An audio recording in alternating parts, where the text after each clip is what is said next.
చార్మినార్ నుండి వినాయక విగ్రహ నిమజ్జన ఉత్సవానికి సంబంధించిన కోలాహలాన్ని మా ప్రతినిధి రాధాకృష్ణ అందిస్తారు. Radhakrishna, over to you. Yamini, పాత బస్సులో నిమజ్జన ఊరేగింపు ఇప్పుడిప్పుడే మొదలైంది. కొద్దిసేపటి క్రితమే బాలాపూర్లో లడ్డు వేలం పూర్తి అయిన తర్వాత ఒక్కసారిగా పాత బస్సులో నిమజ్జన ఊరేగింపు మొదలైంది. మనం చూడవచ్చు కూడా ఇప్పుడిప్పుడే నిమజ్జనానికి గణనాథులు తరలి వెళ్తున్నారు. ఒకవైపు 11 రోజుల పాటు పూజలు అందుకున్న తర్వాత గణనాథులు ఒకరి తర్వాత ఒకరు తమ తమ మండపాల నుండి నేరుగా హుస్సేన్ సాగర్ నిమజ్జనానికి బయలుదేరి వెళ్తున్నారు. ఇప్పటికే ఇక్కడ నుండి సుమారుగా 20కి పైగా కూడా గణనాథులు నిమజ్జనానికి తరలి వెళ్లడం జరిగింది. వీరితో 11 రోజుల పాటు పూజలు అందుకున్న తర్వాత గణనాథులు నిమజ్జనానికి వెళ్తున్నారు. గత 35 సంవత్సరాలుగా నిమజ్జన ఊరేగింపు పాత బస్సు నుండి కొనసాగడం ఆనవాయితీగా వస్తుంది. అంటే బాలాపూర్ సంబంధించిన గణనాథుడు కదిలిన తర్వాతనే మిగతా గణనాథులందరూ కూడా కదలడం అనేది ఒక ఆనవాయితీగా వస్తుంది. 1972 నుండి మొదలైన ఈ గణేష్ నిమజ్జన ఊరేగింపు ఏదైతే ఉందో ఇది ఆనవాయితీగా కొనసాగుతూ ఉంది. భాగ్యనగర్ ఉత్సవ సమితి, గణేష్ ఉత్సవ సమితి ఆధ్వర్యంలో ఈ పూర్తిగా కూడా ఈ నిమజ్జన ఊరేగింపు కూడా కొనసాగుతుంది. మరోవైపు ఎక్కడ ఎలాంటి అవాంఛనీయ సంఘటనలు జరగకుండా పాత బస్సులో పూర్తి స్థాయిలో కూడా చర్యలు తీసుకోవడం జరిగింది. కొద్దిసేపటి క్రితమే ఇక్కడ డాగ్ స్క్వాడ్ తో పాటు బాంబు స్క్వాడ్ కూడా ఇక్కడ చార్మినార్ వద్ద ఏర్పాటు చేసిన గణేష్ ఉత్సవ సమితికి సంబంధించిన స్టేజ్ తో పాటుగా ఎంఐఎం పార్టీ ఏర్పాటు చేసిన స్టేజ్లను కూడా పూర్తి స్థాయిలో కూడా తనిఖీలు చేయడం జరిగింది. మరోవైపు భక్తులు కూడా ఇప్పుడిప్పుడే ఇక్కడికి చేరుకుంటున్నారు. చార్మినార్ వద్దకు ఇప్పుడిప్పుడే ఇక్కడికి చేరుకుంటారు. కొంతమంది విదేశీయులు కూడా మనం చూడొచ్చు కూడా విదేశీయులు కూడా గణేష్ నిమజ్జనాన్ని తిలకించడానికి ఇక్కడికి పూర్తి స్థాయిలో కూడా చేరుకున్న పరిస్థితి కూడా మనకు కనబడుతుంది. అంటే ఎంతో ఆసక్తిగా గణేష్ నిమజ్జనాన్ని తిలకించాలి, గణేష్ నిమజ్జనం అంటే ఏ విధంగా చేస్తారో అనేది తిలకించడానికి వీళ్ళు ఇతర ప్రాంతాల నుండి ఇక్కడికి వచ్చిన పరిస్థితి కూడా కనబడుతుంది.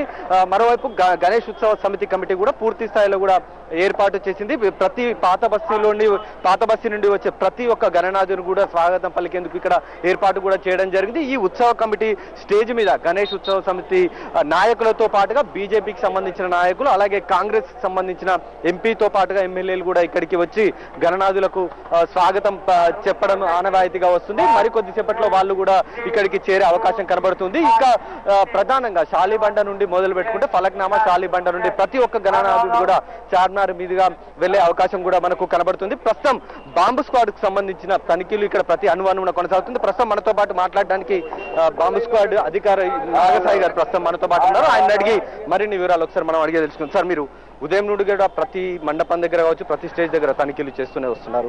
ప్రత్యేకంగా ఈ పరికరాన్ని తీసుకొని మీరు తనిఖీలు చేస్తున్నారు అంటే ఈ పరికరం స్పెషాలిటీ ఏంటంటారు? ప్రధానంగా ఏదైతే మా చేతిలో ఉన్నాయండి, ఈ రోజు ఆధునికమైన పరికరాలు ఉపయోగిస్తా ఉన్నాం. ఇవన్నీ ఇంపోర్టెడ్ వెహికల్, ఇదేమో ఇజ్రాయెల్ నుంచి ఇంపోర్టెడ్ చేసుకోవడం జరిగింది. అట్లాగే ఎన్ఎల్జీడీ అని చెప్పింది, అది కూడా యుఎస్ నుంచి, యూకే నుంచి, యునైటెడ్ కింగ్డమ్ నుంచి, మన బ్రిటన్ నుంచి కూడా మనం ఇంపోర్ట్ చేసుకున్నాం.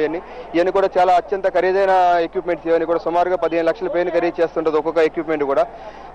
వీటిని ఉపయోగించి సుమారుగా 40 బాంబ్ స్క్వాడ్లు, 40 డాగ్ స్క్వాడ్లు ఈ రోజు ఉదయం నుంచి కూడా పనిచేస్తా ఉన్నాయి. ఈ రోజు ఉదయం నుంచి రేపు మార్నింగ్ వరకు కూడా ఇవి విధి నిర్వహణలోనే ఉంటాయి. ఇవి ప్రతి వెహికల్ కూడా ఏదైతే విగ్రహాలకి తరలి వెళ్తున్నాయో సామూహిక నిమజ్జనానికి అన్ని కూడా క్షుణ్ణంగా తనిఖీ చేసాం ఉదయాన్నే.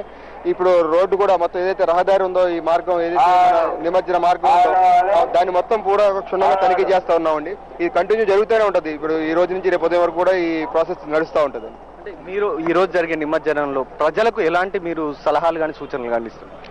ఒకటే చెప్తున్నాం, ఏదైతే ఈ వెహికల్స్ లోకి ఎవరిని కూడా అపరిచితులు ఎవరిని కూడా వెహికల్లోకి అలౌ చేయొద్దు. ప్లస్ ఎవరైనా దారిలో రహదారి మార్గ మధ్యలో ఎవరైనా కొత్త విగ్రహాలు ఇస్తే వాటిని స్వీకరించొద్దు. ఏదైనా మీకు ఎక్కడైనా బ్యాగులు కానీ అలాంటివి వస్తే వాటికి దూరంగా జరిగి దగ్గరలో ఉండే ఎవరైతే పోలీస్ సిబ్బంది ఉంటారో వాళ్ళకి ఇమీడియట్ గా సమాచారం ఇవ్వమని చెప్పి ఈ 3 విషయాలు మనం జాగ్రత్తగా ఉండాలి. హైదరాబాద్ లో జరిగిన ఇన్సిడెంట్లు, పాత ఇన్సిడెంట్లు కూడా ఎక్కడ జరిగినా కూడా ఏదైనా ఒక బ్యాగ్ రూపంలోనే జరిగింది. కాబట్టి ఎక్కడైనా మీకు అనుమానంగా ఒక బ్యాగ్ వదిలివేయబడి ఉంటే కనుక తక్షణం ఆ సమాచారాన్ని దగ్గరలోనే పోలీసు వాళ్ళకి అందించండి. కొత్త వ్యక్తులు, అపరిచితుల సమాచారం అందించండి. అలాగే కొత్త వ్యక్తులు ఇచ్చే విగ్రహాలను స్వీకరించద్దు. అంటే ఇప్పటివరకు మీకు ఎక్కడన్నా ఎలాంటి అనుమానిత వస్తువులు కానీ ఏమన్నా మీకు ఇప్పటివరకు ఏమన్నా గుర్తించడం జరిగింది? లేదండి, 10 రోజుల నుంచి కూడా క్షుణ్ణంగా మా టీమ్స్ అన్ని కూడా పనిచేస్తా ఉన్నాయి. ఎక్కడ కూడా ఎటువంటి అనుమానాస్పద వస్తువులు కానీ ఎటువంటి కూడా గుర్తించడం జరగలేదు. Thank you.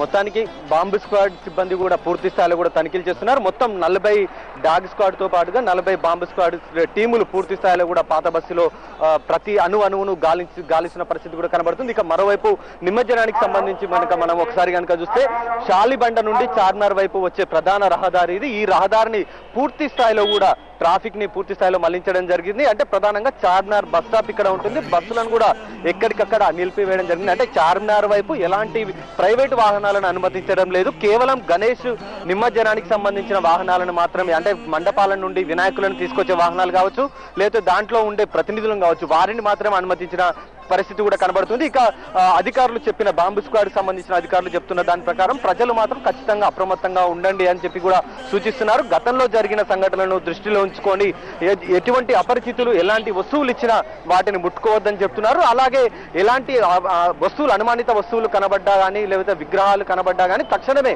Police control room కి సమాచారం అందించాలని చెప్పి కూడా కోరుతున్నారు. ప్రజలు ఇలాంటి వాటిని గుర్తించడం ద్వారా నిమజ్జనాన్ని సాఫీగా సాగించే ప్రయత్నం కూడా చేయవచ్చని కూడా చెప్తూ ఉన్నారు. ఒకవేళ ప్రజలు భక్తులు ఇక్కడికి చార్మినార్ వద్దకు మనం చూస్తున్నాం కూడా ఇప్పుడిప్పుడే చార్మినార్ వద్దకు పూర్తి స్థాయిలో కూడా భక్తులు చేరుకుంటున్న పరిస్థితి కూడా కనబడుతుంది. ప్రతి క్షణం ఎన్టీవీ ప్రత్యక్ష ప్రసారం ద్వారా ఈ నిమజ్జన దృశ్యాలని ప్రసారం చేస్తూనే ఉంటుంది. ఇక మరికొద్ది సేపట్లో ఈ నిమజ్జన ఊరేగింపు అనేది భారీ స్థాయిలో జరిగే అవకాశం కూడా కనబడుతుంది. ఇప్పటికే కొద్దిసేపటి క్రితమే మనకు అందిన సమాచారం ప్రకారం శాలిబండ వరకు ఊరేగింపు వచ్చినట్లు కూడా మనకు తెలుస్తోంది.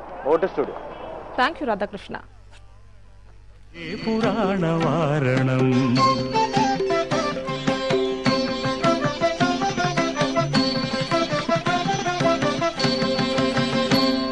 నితాంత కాంత దంత కాంతిమంత కాంతకాత్మజం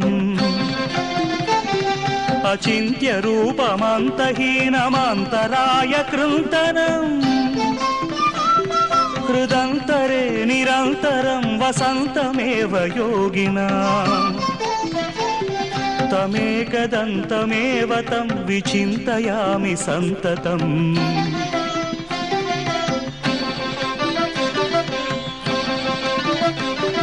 మహాగణేశ పంచరత్నమాదరేణ యోన్వహం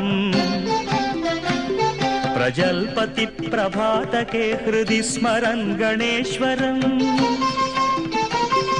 అరోగతాం అదోషతాం సుసాహితీం సు